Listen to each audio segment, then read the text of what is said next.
तो आपको आप जितनी लकड़ी जरूरत होती थी, किसी की जरूरत नहीं होती थी कि वो आपको रोके, क्योंकि ये आपका हक था। यहाँ पे कोई रेकू नहीं होता था। महाराज ने जो 1928 में जंगलात का कानून बनाया था, उसमें जंगल का हक था लोगों कि वो जंगल की लकड़ी इस्तेमाल कर सकते हैं, जलाने के लिए भी, मकान के लिए भी, घास ले सकते हैं, पानी ले सकते हैं। और उमर साहब की हुकूमत में 2012 में हमने फिर एक पॉलिसी बनाई, कैबिनेट ने उसकी मंजूरी दी कि हाँ भाई जो जंगल के करीब रहते हैं उनका ये हक है। लेकिन आज भी आपको फॉरेस्ट गार्ड तंग करता है, आज भी आपको राखा तंग करता है, आज भी आपको रेंजर तंग करता है। तो हर एक मुसीबत जो है वो आप लोगों पे यहाँ लाई हुई।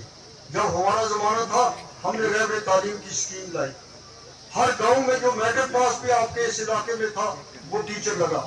अब वो आप मुझे बताएं 2014 के बाद कोई यहाँ टीचर लगा, यहाँ कोई पटवारी लगा, यहाँ कोई कांस्टेबल लगा? सोशल वेलफेयर में आपके इलाकों में हमने हर ब्लॉक में 1997-98 में प्रोजेक्ट लाए और इतनी आंगनवाड़ियां लगाई जिसका कोई शुमार ही नहीं है। मैं तो इधर नहीं आया, मगर जो मेरे पास आया वो ऑर्डर लेके आया वहां से। कोई रिश्वत नहीं थी। बहुत शुक्रिया। कोई किसी की सिफारिश नहीं थी, किसी का पैसा नहीं था। हमने देखा जो 8वीं पास थी उसको भी लगाया, गरीब था, कोई थी यतीम थी, उसको हेल्पर लगाया। आज की आंगनवाड़ी लगती है। मैं आपसे पूछता हूँ कोई सेंटर आया आपने? उस वक्त हमने इंकलाब पैदा किया था डोडा डिस्ट्रिक्ट में। वो दूसरी बात है डोडा डिस्ट्रिक्ट ने इस बात को याद नहीं रखा। फिर यहाँ पर मुझे डॉक्टर फारूक साहब ने भेजा उस वक्त जब मैं हेल्थ मिनिस्टर था कि डोडा सबसे ज्यादा जरूरी है हमारे लिए। जो कोई भी आपको मिलता है 10वीं पास या 12वीं पास, उसको मेडिकल स्टंट की ट्रेनिंग करवानी है, एक्सरे स्टंट की करवानी है। जो आया उसको ऑर्डर हाथ में दिया कि भाई डोडा में हमने इंस्टीट्यूट खोला है, जिसको ट्रेनिंग लेनी है वहां पे लेनी। जब हमारी हुकूमत थी जब जनाब पे यहाँ प्रोजेक्ट बनने शुरू हुए, यहाँ के लोगों को रोजगार मिला। अब इतने बड़े प्रोजेक्ट हैं, आप देख रहे हैं कितने प्रोजेक्ट हैं, लेकिन यहाँ के लोगों को कोई रोजगार नहीं मिलता, कोई काम उनको नहीं मिलता। छोड़ो यार, देखो उनकी 10 गाड़ियां जा रही है, आप मेरी तरफ देखो। मैं वहां से आया हूँ, उमर साहब वहां से आए। तो आज आप लोगों को कुछ भी नहीं मिल रहा है। आपने इसका जवाब देना है। इंशाल्लाह उमर साहब चीफ मिनिस्टर बनेंगे तो प्रोजेक्टों में भी आपके आदमी लगेंगे, आपकी आंगनवाड़ियां भी लगेंगी, आपकी रहबरे तालीम भी आएगी, आपकी भर्तियां भी होगी, आपका मेडिकल का काम भी चलेगा। लेकिन सबसे ज्यादा जरूरी है कि आप उमर साहब के हाथ मजबूत करें, नेशनल कॉन्फ्रेंस को मजबूत करें। ये सबसे ज्यादा जरूरी है। मैं उमर साहब के और आपके दरमियान ज्यादा देर तक हायल नहीं रहना चाहता। इंशाअल्लाह ताला सोशल वेलफेयर की पेंशन भी बढ़ेगी, बिजली की फीस भी माफ होगी। बहुत बहुत शुक्रिया। वालों से गुजारिश करता हूँ कि इस तरह की मीटिंग जो आ रही है कम से कम तहसीब का तकाज़ा ही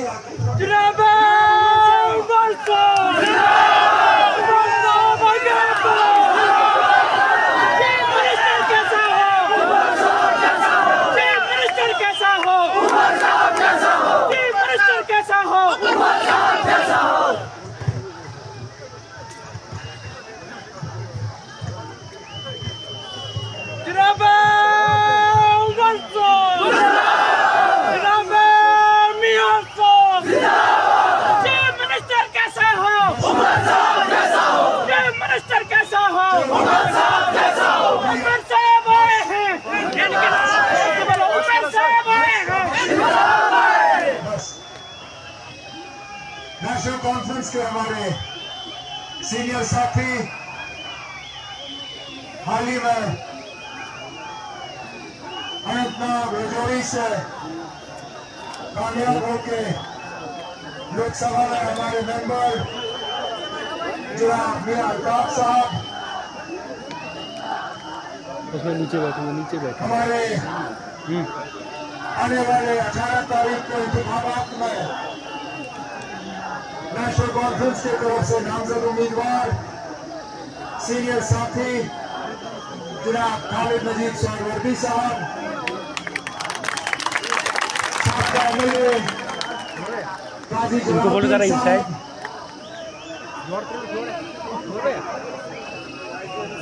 हमारे जिला सदर जफरुल्लाह खातिर साहब, नीचे उस साइड जाओ. तो तमाम नेशनल कॉन्फ्रेंस के अहदेदार हज़रात, वर्कर हज़रात, यहाँ आए हुए बुजुर्गों, नौजवान साथियों, आप सबको मेरी तरफ से अस्सलाम वालेकुम और आदाब।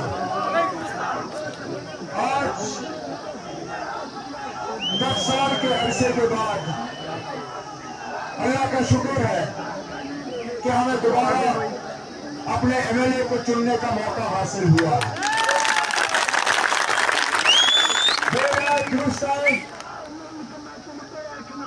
हम इस दिन का बेसब्री से इंतजार करते आए हैं।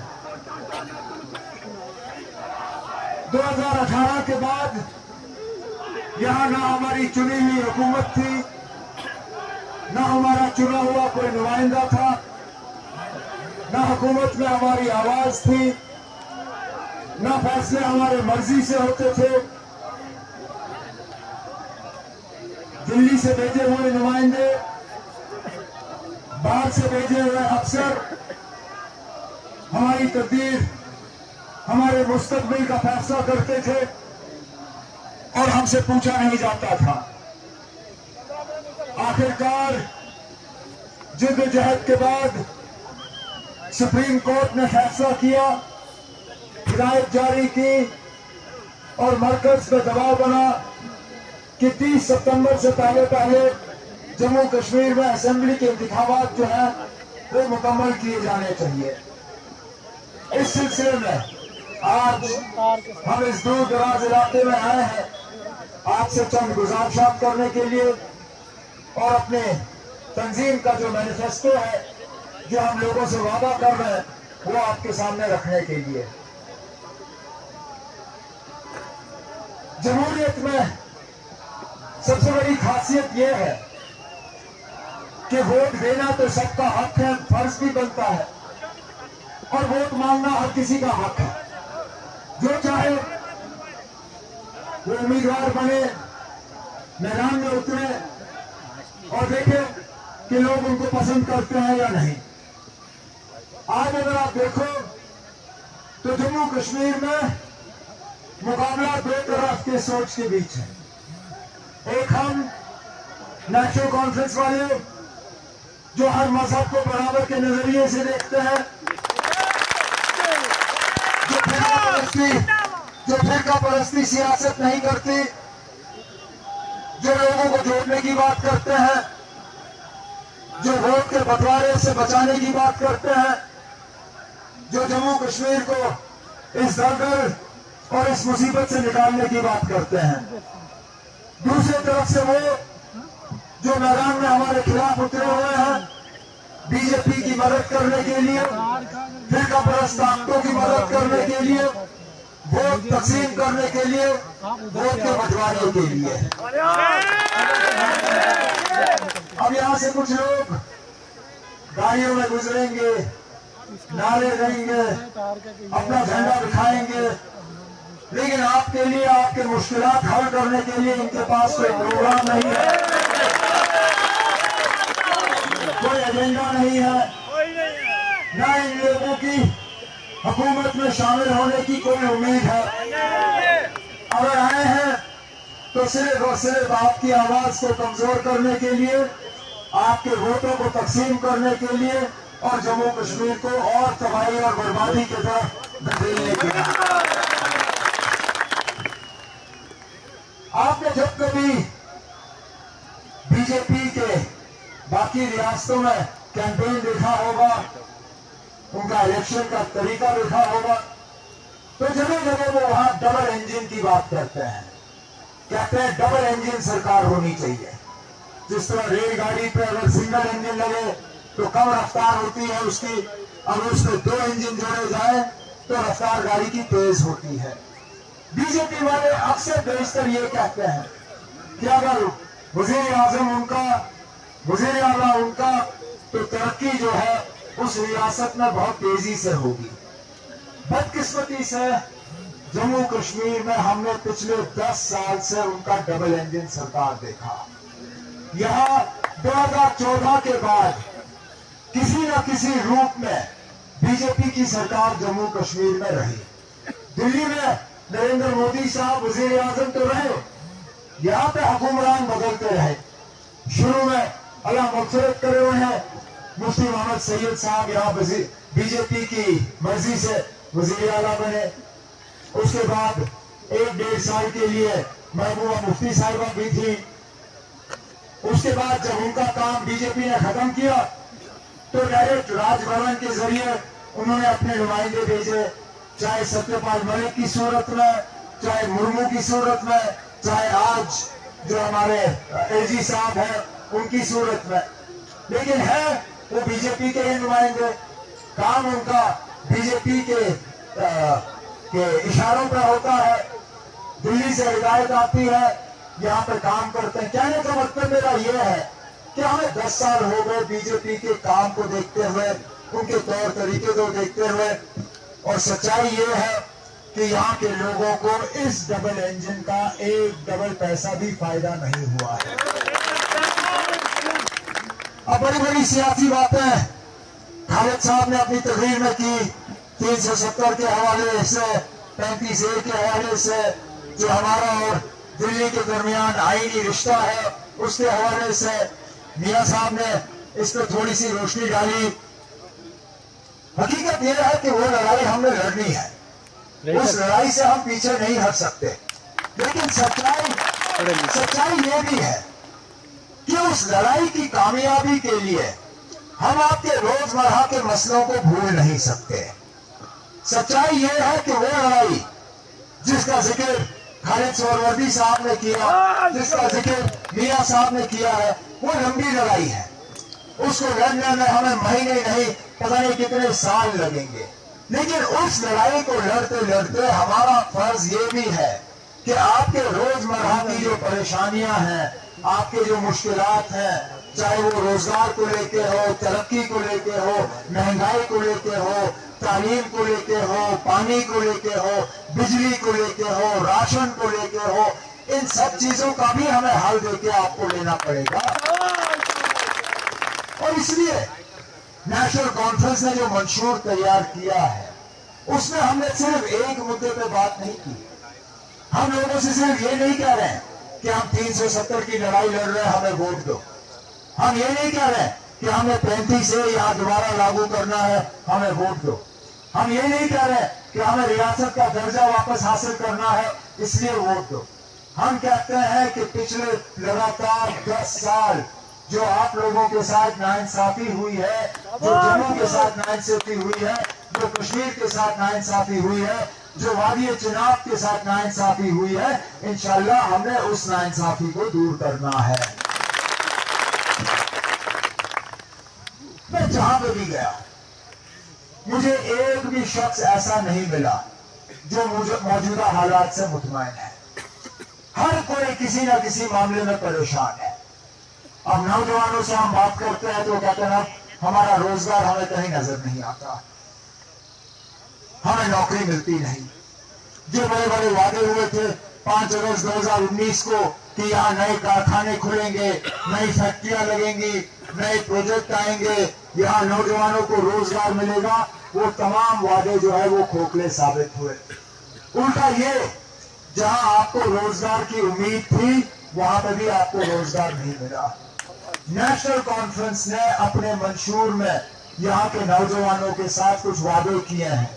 एक तो ये कि सरकारी मुलाजमत में जैसे ही हमारी हुकूमत आएगी हम कम से कम 1 लाख नौजवानों को सरकारी नौकरी लगाने का काम शुरू करेंगे। उसके साथ साथ इन दूर दराज इलाकों में आपको याद होगा हम डीजी भर्ती किया करते थे। मौके पे इसी तरह हेलीकॉप्टर में डीजी साहब उतरते थे, वहां कैंप लगता था, अगर कद बराबर छाती बराबर वहीं पे डीजी साहब मौके पे दस्तखत करके नौजवानों को पुलिस में दाखिल करता था। पिछले 10 साल से ये सिलसिला रुका हुआ है। नेशनल कॉन्फ्रेंस ने अपने मंशूर में यहाँ नौजवानों से वादा किया है कि हमारी हुकूमत बनेगी تو انشاءاللہ ہم دور دراز علاقوں میں دوبارہ بجلی بھرتی کا سلسلہ شروع کریں گے تاکہ ایک بار پھر کم از کم اس طرف بھی آپ لوگوں کے لیے ملازمت کے اور روزگار کے دروازے جو ہے کھلیں گے. لیکن یہاں پروجیکٹوں کے حوالے سے بات ہوئی, خالد صاحب نے بھی بات کی, میاں الطاف صاحب نے بھی بات کی, اور یہ ہم لوگوں کے ساتھ سب سے بڑی ناانصافی رہی ہے. پہاڑ ہمارے, دریائے ہماری, جنگلات ہمارے, لیکن ان پہ حق اب ہمارا رہا نہیں. یہ لوگ بڑے بڑے ٹھیکیدار بھی باہر سے لاتے ہیں, چھوٹے ٹھیکیدار بھی باہر سے آتے ہیں, ان کو پڑھے لکھے اگر لوگ لانے ہوتے ہیں وہ بھی باہر سے آتے ہیں, اگر مزدور بھی لانے ہوتے ہیں مزدور بھی یہ باہر سے لا کے ان پروجیکٹوں میں لگاتے ہیں. ہمارا ان پروجیکٹوں میں کوئی لگتا نہیں ہے. ہم نے اپنے منشور میں یہ وعدہ کیا ہے کہ ان پروجیکٹ میں, چاہے وہ سڑک کا ہو, چاہے پاور کا ہو, چاہے اور کوئی پروجیکٹ ہو, اس میں سب سے پہلے اگر روزگار کا حق ہوگا ہمارے لوکل نوجوانوں کا ہوگا.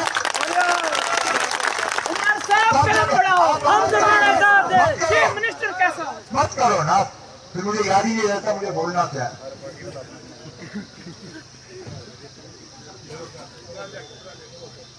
اسی طرح ہم جنگلوں کی بات کریں, فارسٹ رائٹ ایکٹ کے تحت ہمارے گجر بھائیوں کو ان جنگلوں کی پیداوار کا حق جو ہے قانونی طور آپ کو مل جانا چاہیے تھا. ان بی جے پی اور ڈبل انجن حکومت نے آپ کو فارسٹ رائٹ ایکٹ کے تحت جو حق ملنا چاہیے تھا اس سے محروم رکھا ہے. ہم نے اپنے منشور میں آپ سے وعدہ کیا ہے کہ ہماری حکومت آئی تو فارسٹ رائٹ ایکٹ کے تحت جو ان جنگلوں پہ آپ کا حق ہے انشاءاللہ وہ حق ہم آپ کے حوالے کریں گے. پتہ نہیں آپ کو یاد ہے یا نہیں, مجھے اچھی طرح سے یاد ہے. وزیر اعظم صاحب کا ایک اسکیم تھا جس کے تحت انہوں نے گیس کے چولہے بانٹے. انہوں نے کہا کہ آپ لوگ لکڑی جلا کے کھانا مت بناؤ, آپ لوگ گوبر جلا کے کھانا مت بناؤ, میں آپ کو یہ گیس کا چولہا دیتا ہوں, آپ گیس کے چولہے پہ کھانا بناؤ. لیکن اس وقت یہ بتانا بھول گئے کہ اس گیس کے چولہے کو جلانے کے لیے گیس کا سلنڈر بھی خریدنا ضروری پڑتا ہے, اور گیس کا سلنڈر جو ہے ہر مہینے اس کی قیمت بڑھتی جائے گی. نتیجہ یہ ہوا کہ بہت سارے ایسے گھر ہیں جن کو یہ چولہا تو ملا لیکن اس چولہے کو جلانے کے وہ قابل نہیں رہے. نیشنل کانفرنس نے اپنے منشور میں اپنے ماؤں سے, بہنوں سے یہ وعدہ کیا ہے کہ اس چولہا کو جلانے کے لیے ہم سال میں آپ کو 12 گیس سلنڈر مفت فراہم کرنا شروع کریں گے تاکہ مہنگائی کا جو آپ کے اوپر دباؤ ہے اس کو ہم کم کر سکیں. لیکن چولہے کا کیا فائدہ نا اگر پکانے کے لیے راشن نہ ہو, اور راشن میں بھی ان بی جے پی والوں نے ہمارے ساتھ سخت ناانصافی کی. مجھے اپنے حکومت کا یاد ہے جہاں ہم راشن کارڈ کے ذریعے آپ کو چینی پہنچاتے تھے, راشن کارڈ کے ذریعے ہم آپ کو مٹی کا تیل پہنچاتے تھے, اور راشن کا اسکیل اتنا ہوتا تھا کہ کم از کم اس اسکیل پہ آپ کا گزارا ہوتا تھا. آج حال یہ ہے راشن کارڈ سے نہ آپ کو چینی ملتی ہے, نہ مٹی کا تیل ملتا ہے, اور راشن کا اسکیل انہوں نے 5 کلو پہ اتار کے ہمیں ایسے ہی چھوڑ دیا. نا 5 کلو پہ کس کا گزارا ہو سکتا ہے, 5 کلو مہینہ. ہم نے اپنے منشور میں وعدہ کیا ہے کہ چولہا جلانے کے قابل بھی ہم آپ کو رکھیں گے, اور انشاءاللہ چولہے کے اوپر پکانے کے قابل بھی ہم آپ کو رکھیں گے. دوبارہ راشن کارڈ کے ذریعے مٹی کا تیل, چینی اور راشن کا اسکیل بھی ہم بڑھا دیں گے تاکہ آپ راشن کارڈ کے ذریعے اپنا گزارا جو ہے کر پاؤ گے. بجلی کے معاملے میں شکایتیں سن سن کے ہم پریشان ہوئے. یہاں دریاؤں پہ پروجیکٹ ہیں, پروجیکٹ کے ذریعے بجلی آتی ہے لیکن اس بجلی پر ہمارا کوئی حق نہیں. یہاں جو چناب پہ نیا پروجیکٹ بن رہا ہے مجھے اس کا نام یاد نہیں آ رہا, رتلے پروجیکٹ کی بجلی ان بی جے پی والوں نے راجستھان کو دینے کا وعدہ کیا ہے 40 سال کے لیے. ہمارے گھر میں لائٹ نہیں. 8-8, 10-10, 12-12 घंटे कट, लेकिन बिजली का बिल जो है आपको हर महीने पहुंचा दिया जाता है। और बिजली का बिल जहां हमारे दौरे हुकूमत में 200, 250, 300 रुपए से ज्यादा नहीं, आज देहात के इलाकों में भी 1650 रुपए महीना बिजली का बिल जो है उससे कम नहीं आता। हमने अपने मंशूर में लोगों से वादा किया है कि इंशाल्लाह हमारी हुकूमत आएगी तो हम आपको 200 यूनिट मुफ्त बिजली फराहम करना शुरू करेंगे, ताकि बिजली के बिल का जो आपके ऊपर दबाव है उसको हम दूर कर पाए। मैंने शुरू में अपनी तकरीर में रोजगार के हवाले से बात की, लेकिन रोजगार हासिल करने के लिए बच्चों को तालीम हासिल करना बहुत जरूरी है। विरासत में बाबा कौम शेर कश्मीर शेख मोहम्मद अब्दुल्ला ने हमें मुफ्त तालीम दी थी, स्कूल से लेके यूनिवर्सिटी तक। इन बीजेपी वालों ने आहिस्ता आहिस्ता उसको तहस नहस किया। आज मुफ्त तालीम शायद ही कहीं हमें हासिल होती है। हमने अपने नौजवान भाइयों से बहनों से इस मंशूर के हवाले से आप सबों से वादा किया है कि नेशनल कॉन्फ्रेंस की हुकूमत आई तो हम दोबारा बच्चों को बच्चियों को स्कूल से लेके यूनिवर्सिटी तक मुफ्त तालीम फराहम करना शुरू करेंगे, ताकि हम भी मुकाबला कर पाए, हमारे बच्चे भी बाकी मुल्क में मुकाबला कर सकें। तभी तो जाके जम्मू कश्मीर का जो हम इसको रियासत दोबारा बनाएंगे और इस रियासत का मुस्तकबिल हम बेहतर कर पाएंगे। ये बीजेपी वाले जो है, आपने मेरी तकरीर में बिजली के हवाले से, पानी के हवाले से, रोजगार के हवाले से, राशन के हवाले से, बाकी चीजों के हवाले से सुना है। एक चीज का मैंने जिक्र नहीं किया और वो है मजहब, क्योंकि मजहब के बुनियाद पे हम वोट आपसे हासिल नहीं करना चाहते। हम मजहब के नाम पे वोट नहीं मांगते, हम मजहब के नाम पे लोगों को तकसीम करने की कोशिश नहीं कर रहे, हम मजहब के नाम पे वोटों के बंटवारे का जो है हम उम्मीद नहीं रखते। हम कहते हैं कि चाहे हिंदू हो, सिख हो, मुसलमान हो, ईसाई हो, बौद्ध हो, हम सब तरक्की तब कर पाएंगे अगर हम एक साथ जो है जम्मू कश्मीर के मुस्तकबिल को संभालें। इसलिए मैं आप सबों से मोहतबाना गुजारिश करना चाहता हूं कि बीजेपी को जो साजिश है हमें यहाँ बांटने की, हमें तकसीम करने की, हमें अलहदा करने की, मेहरबानी करके 18 सितंबर को उस साजिश को आप नाकामयाब करें। आप लोग, ये पहली मर्तबा है कि आपको डोरा के साथ वोट डालने का मौका हासिल है। इन लोगों ने असेंबली हलकों को तितर बितर किया। कुछ आपका इलाका इंद्रवाल से कट के यहाँ आया, कुछ इलाका बवरवा से कट के आया है। अब क्या समझ के किया है वो मैं नहीं जानता, लेकिन अगर काटना ही था तो आपको अलहदा अपनी कॉन्स्टिट्यूंसी दे देते ताकि आपकी अपनी पहचान होती। लेकिन कोई बात नहीं, 26 में दोबारा डिलिमिटेशन का सिलसिला होगा इंशाल्लाह। तब अगर आपके वोटों के जरिए आपका एमएलए बना, आपकी हुकूमत होगी, इंशाल्लाह कॉन्स्टिट्यूंसी हम अलहदा काट के आपको दे देंगे ताकि और ज्यादा आप लोग तरक्की कर पाए और आपकी नुमाइंदगी बेहतर हो। लेकिन फिलहाल इन 2-3 सालों के लिए आपको नुमाइंदा जो चुनना है, मैं आपसे मोहतबाना गुजारिश करने आया हूं और इसीलिए मियां साहब मेरे साथ श्रीनगर से आज सुबह चल पड़े, सिर्फ ये गुजारिश करने के लिए कि आप मैदान में देखिए कौन कौन से उम्मीदवार हैं। उसके बाद आप वो उम्मीदवार चुनिए जो ईमानदारी से, बिना एक डबल पैसा रिश्वत आपसे लिए हुए, जो बिना इसमें कोई हिचकिचाहट के आपकी नुमाइंदगी करेगा, आपके हकूक के लिए लड़ेगा और जो हमने वादे आपके साथ मंशूर के जरिए, अपनी तकरीर के जरिए किए हैं, उन वादों को पूरा करेगा। मैं इस उम्मीद के साथ कि 18 सितंबर को आपका एक एक वोट हल्के निशान पे जनाब खालिद सोहरवर्दी साहब के हक में होगा।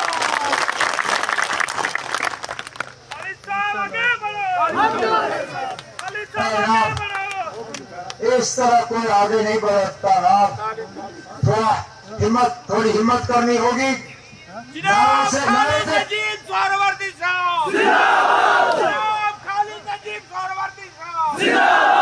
अच्छी बात है ना।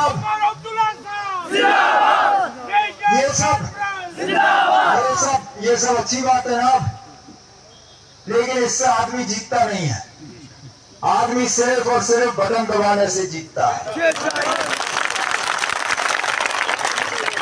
इसलिए नारे, वो उनकी गाड़ियां भी चलेंगी, नारे भी होंगे, वो जुलूस भी निकालेंगे, लेकिन वोट इंशाल्लाह जब आप डालोगे तो हल्का बटन डाल के आप खालिद साहब को, मुझे, मियां साहब को, काजी जलालुद्दीन साहब को, हम सब आपके नुमाइंदे होंगे, हम सब आपकी खिदमत करेंगे, हम सब आपके निकाल के हल करेंगे, इस उम्मीद के साथ कि आपका अगला एमएलए जनाब खालिद सोहरवर्दी साहब होगा। मैं इन बातों पर आपसे इजाजत चाहता हूँ। बहुत बहुत शुक्रिया। अस्सलाम वालेकुम। अपने अपनी गाड़ियों पे सांस लेके चले, डॉक्टर का पहले सांस